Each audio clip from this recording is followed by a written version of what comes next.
Convite à reflexão número 17. Questão de ótica.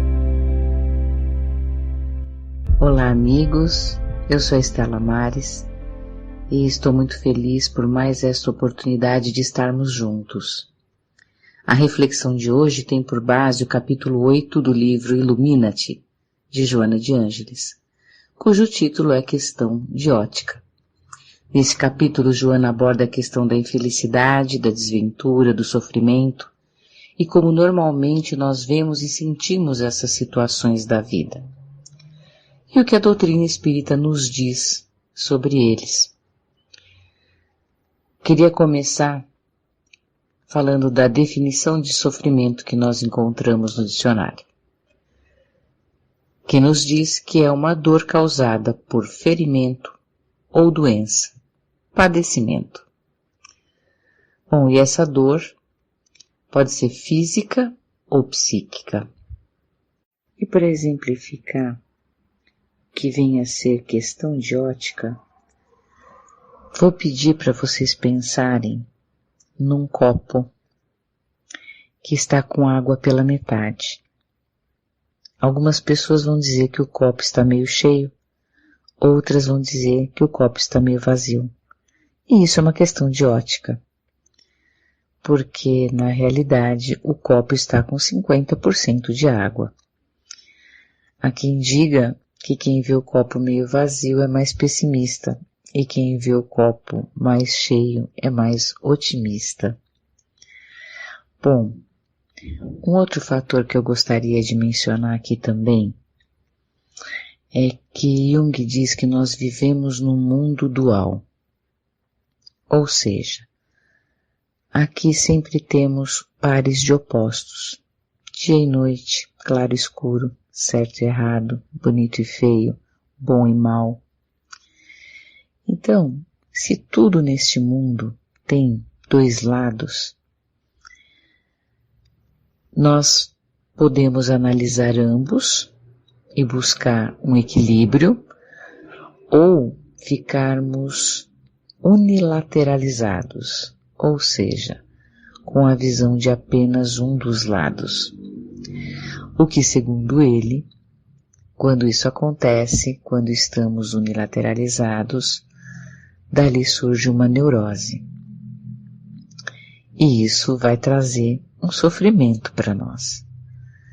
Então, o ampliar a nossa visão para as situações da vida, explorando os lados que essa situação traz, também é uma questão de ótica que pode nos ajudar a viver aquela situação, aquele problema com menos sofrimento.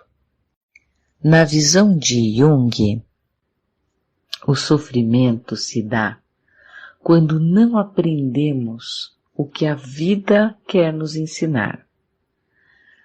Eu vou ler uma das frases famosas dele e que explica bem isso. Ele diz assim: aqueles que não aprendem nada sobre os fatos desagradáveis de suas vidas forçam a consciência cósmica que os reproduza tantas vezes quanto seja necessário para aprender o que ensina o drama do que aconteceu. O que negas te submete, o que aceitas te transforma. Carl Jung. O que ele diz nessa frase é que os fatos desagradáveis da vida querem que a gente aprenda alguma coisa com isso. E que enquanto a gente não fizer, essa consciência cósmica vai começar a trazer outras experiências que proporcionem o mesmo aprendizado. E enquanto a gente não aprender, essa consciência cósmica vai ficar reproduzindo. E aí olha que interessante, o livro As Dores da Alma, no capítulo Ansiedade, tem uma frase que diz isso de outra forma, mas é a mesma essência. Diz assim: tudo aquilo que precisares aprender, discernir e compreender chegará em tua existência repetidas vezes, até dares a devida atenção, efetuando assim a aprendizagem necessária. E neste livro de Joana, cujo capítulo inspirou essa reflexão, ela traz a seguinte frase: ocorrências infaustas, pobreza, solidão, perda de objetos como de relacionamentos, desencarnação e enfermidades de seres queridos, doenças pessoais, dificuldades para a autorrealização social, são considerados como verdadeiros infortúnios que dilaceram incontáveis existências humanas. Percebem que tanto Jung, como o livro As Dores da Alma, como Joana no livro Illuminati, falam a mesma coisa sobre a nossa necessidade de aprender, e a vida traz experiências para que com elas a gente aprenda, e enquanto não aprendermos, esses fatos vão se repetir. A Joana chega a mencionar incontáveis existências humanas. Por quê? Nós somos tão resistentes a aprender com o sofrimento? Por que a gente olha para a dor e queremos negá-la o tempo todo, se sentindo infortunado, ao invés de olhar para aquela situação que chegou para a gente viver e perguntar o que eu preciso aprender com isso? E a partir deste momento, ter, como diz Jung, um ganho de alma, um ganho de consciência, e nos tornarmos um ser mais iluminados. É uma pergunta para nós nos fazermos e encontrarmos a nossa resposta. E cada um de nós terá a sua. Eu gostaria de falar também de um psiquiatra russo chamado Eugene Minkovsky. No ano de 2000, em dezembro, um artigo científico dele foi publicado na revista latino-americana de psicopatologia. Esse artigo traz reflexões sobre o sofrimento. E Eugene Minkovsky diz que o sofrimento faz parte da existência humana, que já se encontrou registros de pessoas que atravessaram a vida do berço ao túmulo, sem nunca terem ficado doentes, mas jamais sem nunca ter sofrido. Então agora a gente está falando de um pensador, de um cientista, recente, do ano 2000. Não estamos mais falando de filósofos ou de grandes nomes do século passado. O sofrimento, ele está presente na vida humana e ele tem a sua importância, que é nos ajudar a crescer, nos ajudar a progredir, nos ajudar a evoluir. Mas enquanto nós ficarmos numa posição de vítima, achando que só nós sofremos, olhando para o quintal do vizinho e achando que ele é feliz e que só eu sofro, só eu sou uma infortunada, eu vou estar perdendo tempo e vou estar arrastando sofrimentos até para existências futuras. Então, vale a pena pararmos, olhar para essas questões da vida e com toda essa informação que nós temos da doutrina espírita, agradecer a oportunidade de aprendizado.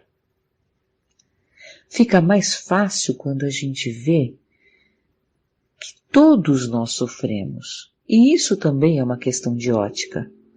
Porque enquanto ficamos na lamúria, no queixume, achando que só nós sofremos, nós não vamos conseguir extrair um aprendizado disso. Dalai Lama tem uma frase que nos mostra isso de uma maneira muito clara. Ele diz assim: se por outro lado nos lembrarmos que não se trata apenas de nós, mas que todos têm de passar por sofrimento, essa perspectiva mais realista aumentará nossa capacidade e determinação para superar os problemas. Na verdade, com esta atitude, cada novo obstáculo pode ser encarado como sendo mais uma valiosa oportunidade de aprimorar nossa mente. Estamos conseguindo refletir sobre essas questões de ótica, sobre a ótica de cada um desses grandes pensadores, e estamos conseguindo comparar qual é a nossa ótica diante do sofrimento que nos bate à porta hoje? Como nós estamos nos posicionando? Estamos vivendo uma pandemia. Todas as pessoas do planeta estão expostas ao mesmo problema neste momento. Mas passamos por essa dor de diferentes formas. Claro que há uma grande diferença da experiência daquelas pessoas que perderam entes queridos e do outro grupo que não perderam nenhum ente querido. Todos nós estamos expostos ao mesmo vírus, mas alguns já tiveram experiências mais dolorosas. Mas se pegarmos esses dois grandes grupos, por exemplo, de quem perdeu ente querido pela pandemia e quem não perdeu, ainda assim dentro de cada um desses grupos teremos pessoas que vão encarar essa dor, essa vivência de maneiras muito diferentes. Algumas com tendência a ampliar o sofrimento. Outras com tendência a olhar para tudo isso, extrair um aprendizado e sair mais fortalecido. De que lado nós estamos? Como nós estamos encarando isso? A pandemia, eu acredito, esteja com seus dias contados, ainda que esses dias ainda durem alguns meses. Mas eu não posso deixar de mencionar outro grande agente de dor da atualidade, e que talvez não passe tão rápido assim, que são as redes sociais. Temos a ilusão que todo mundo é feliz e que só eu sofro. Quem nunca ouviu alguém se queixar de não sou tão feliz, olha, fulano foi para tal lugar, Beltrano está na praia, Ciclano está tão feliz, e eu aqui, passando por esse momento difícil, ou sem condições de fazer tal passeio. As pessoas ficam se comparando com fotos de cenários perfeitos exprimindo grande felicidade. Só que qual é a realidade que está por detrás daquelas fotos? Nenhum de nós sabemos. Mas se sabemos que todos sofrem, sabemos que no mínimo aquilo é um momento feliz e que nós também temos os nossos momentos felizes. E muitas vezes não valorizamos os nossos momentos bons da mesma forma que sofremos com os ruins. Há quem diga que o momento triste é mais triste do que o momento feliz é feliz. Eu não concordo com isso. Eu acho que é uma questão de ótica. E nós precisamos valorizar os nossos momentos felizes, reconhecê-los. E parar de nos compararmos com outras pessoas. O ser humano é um exemplar único de si mesmo. Se Deus nos fez únicos, então não é uma perda de tempo ficarmos nos comparando com os outros? Não se compare com ninguém. se compare com quem você era ontem. Aí sim. Aí é importante, porque eu estou buscando a minha melhora com base em mim mesmo, que é o que nós chamamos na nossa doutrina de reforma íntima. Então, essa ótica de ficar olhando para fora, para o mundo externo, para as outras pessoas, é causa de grande sofrimento. Quando nós observarmos mais o nosso mundo interno, sofreremos menos. Jung nos diz assim: quem olha para fora, sonha, quem olha para dentro, desperta. Joana nos diz que a harmonia do espírito independe das coisas exteriores.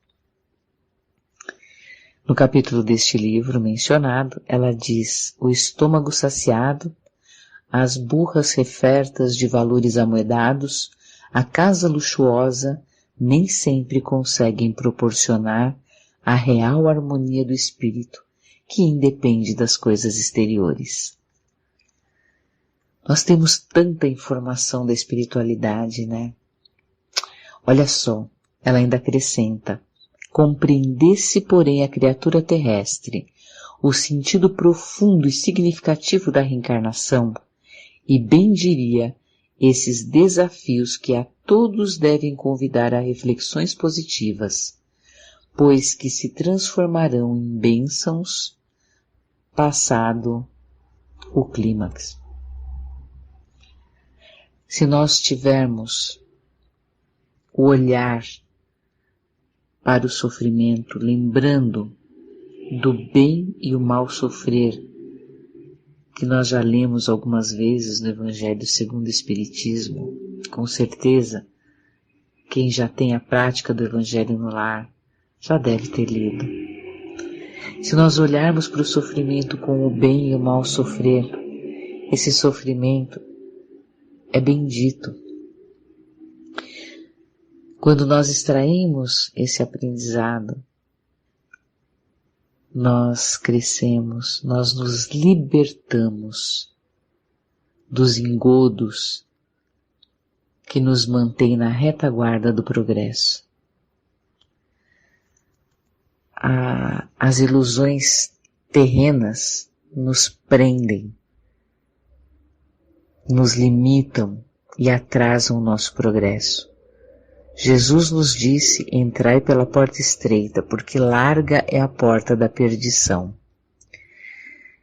E olhar para uma dor, para um sofrimento, aceitá-la e dela fazer um aprendizado, é uma porta estreita. Quem de nós não prefere estar chupando sorvete na praia? Até eu, né? Mas quando a dor bate à nossa porta, o melhor, sem dúvida, é fazermos isso. Porque ficar se queixando, se sentindo vítima de todas as situações, ficar se sentindo um coitadinho nesse mundo, não vai nos levar a bons lugares. Eu tive uma professora na faculdade que dizia assim: saiam do banco do coitadinho de mim, hein?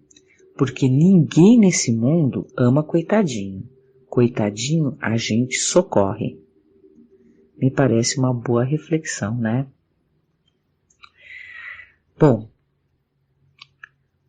vamos olhar um pouco mais agora pela ótica do Espiritismo. Pensem comigo. Se somos espíritas, acreditamos na justiça divina, né? Essa justiça, dentro dessa justiça não existem sortudos ou privilegiados. Na justiça divina existe causa e efeito, ou seja, a cada um segundo as suas obras, não é?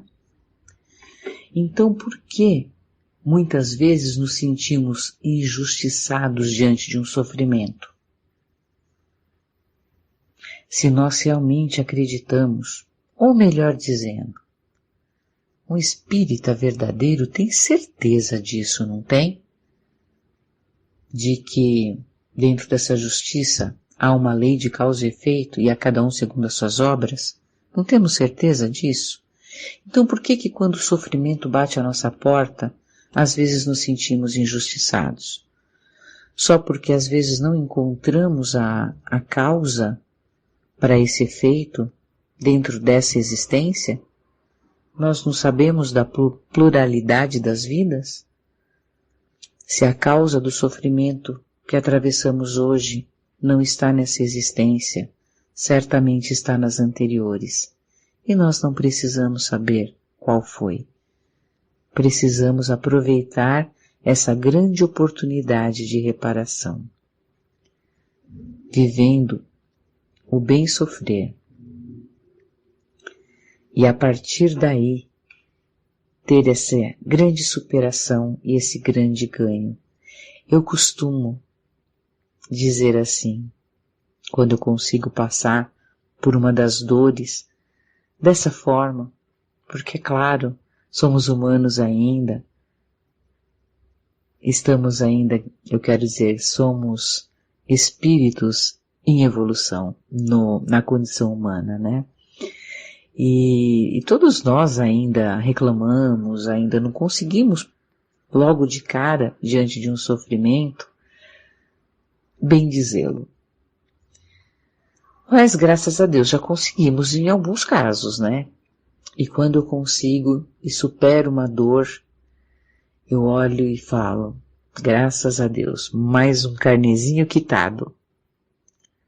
Por que um carnezinho quitado? Porque se foi algo que eu dei causa numa outra vida, e agora eu consegui passar e superar e aprender, tá quitado. Se foi um karma, tá quitado. E se foi uma oportunidade de aprendizado que a vida me trouxe, a gente não paga um preço por tudo nessa vida? Se eu quero fazer um curso, eu não pago um preço por ele? Todo aprendizado tem um preço. Então, da mesma forma, é mais um carnezinho quitado. E isso também é uma questão de ótica. Por outro lado, algumas pessoas podem reclamar de um grande tempo perdido.